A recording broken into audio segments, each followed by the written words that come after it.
derivation of acceleration vector in polar coordinates.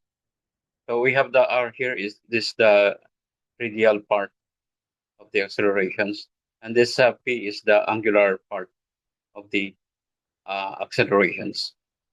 So we have the total acceleration here, combination of the radial part and the angular part here.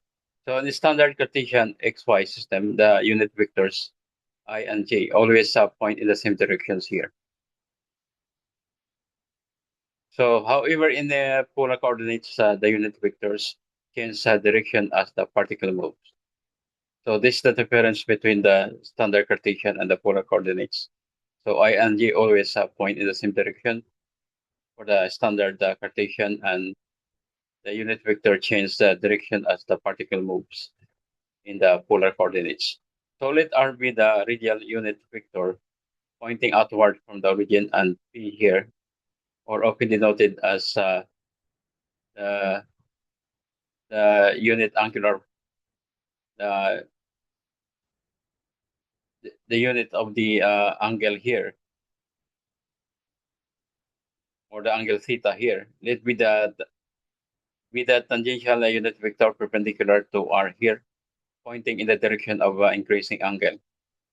The position vector, first I express the position vector in terms of radial distance r and the unit vector r. So we have here r in terms of the radial distance here. So this is the unit vector for the radial part here.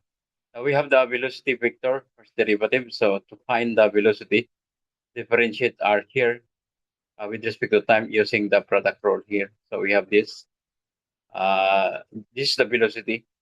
So crucial point, because r rotates with angle theta, its time derivative is related to the angular velocity.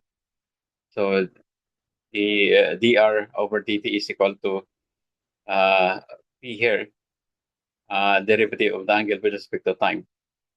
So substitute this back in v equal to uh, r, this derivative of r with respect to t here. We have the unit vector for r and the unit vector for the angle here. So r, so this one is r times by substitution here. So dr over dt here. This one.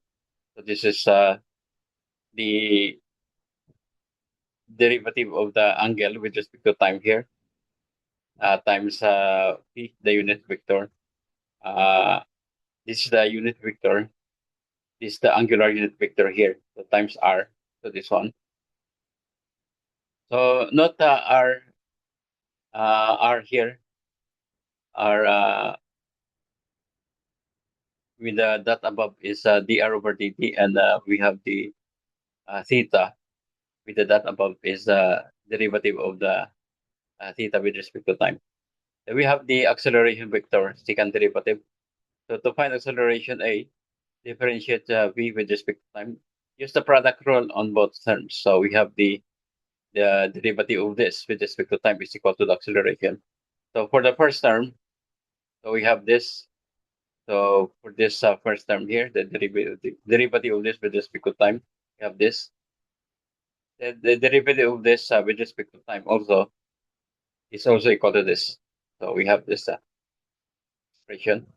So you have to remember that r is equal to cosine. The unit vector along the r here is the cosine uh, times I here. This is the unit vector along the x-axis plus sine of the angle with unit vector along the y-axis. Then we have the p here. So p here is the derivative of r. So dr over dt is equal to uh, dr over dt is equal to the derivative of the angle with respect to time times the tangential uh, tangential unit here, the tangential unit, the angular tangential unit here, or the unit vector parallel to the uh, uh, angular part here. Then we have dp over dt is equal to this one. So by substitution here, dp over dt. The derivative of this with respect to time is equal to this. So we have the derivative of the angle with respect to time here. So we have the negative of the derivative of the angle with respect to time times r here, the unit vector along the r. We have here the unit, this one, the unit vector, the unit vector parallel to the angular part here, or the unit vector in the angular part. So there is one last kinematic relation. So the derivative of the tangential unit of vector p points inward in the radial directions. So we have this. So this one is the same as this. So substitute this into the second term.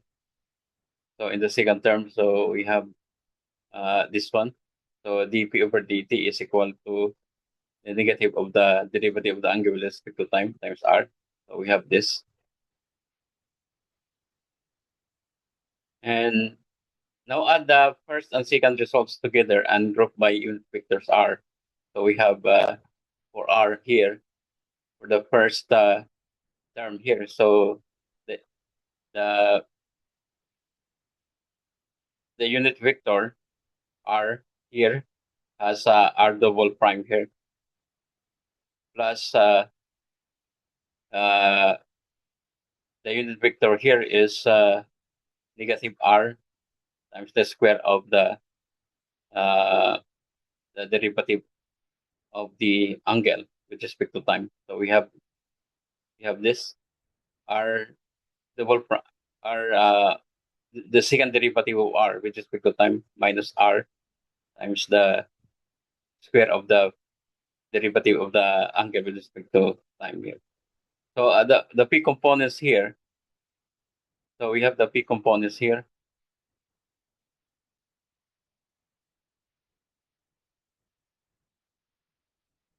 So we have the p components. This one. So this one is the p components are uh, r dot here, and the derivative of r with respect to time times the derivative of the angle with respect to time plus r times the second derivative of the angle with respect to time here. So we have this for the p components, and this one comes from here. So this one, r first derivative of r, derivative of r with respect to time, and first derivative of the angle with respect to time here. So we have this. We have this. Then we simplify this. This is 2 uh, times the first derivative of r with respect to time times the first derivative of the angle with respect to time times r second derivative of the angle with respect to time. So we have the r and p component here.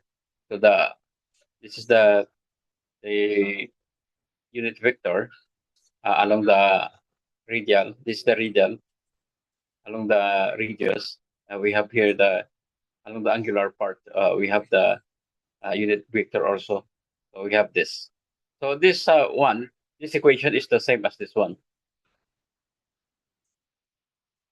So for the mathematical code here, so we have the angle here. This is the radial part of the angular acceleration, and this is the radial part, and we have this angular part of the acceleration. So this one represent this. So we can vary the radius and then the angle here. Now this is the position vector. So with respect to the origin, so this is the distance with respect to the origin. That is this is only, but the radius here is the position here uh, is not shown here. So that is 7.21, and the angle is 4.38. This is with respect to the x-axis here, 4.38. 4.38. The angle here is in terms of radian. Then we have the velocity here. So the velocity is also not shown in this figure. the angular velocity, and we have also the radial velocity here. Then we have the acceleration here. So the acceleration, so this is the radial part of the accelerations. We have the angular part, angular acceleration here, this one. And this is the total acceleration here.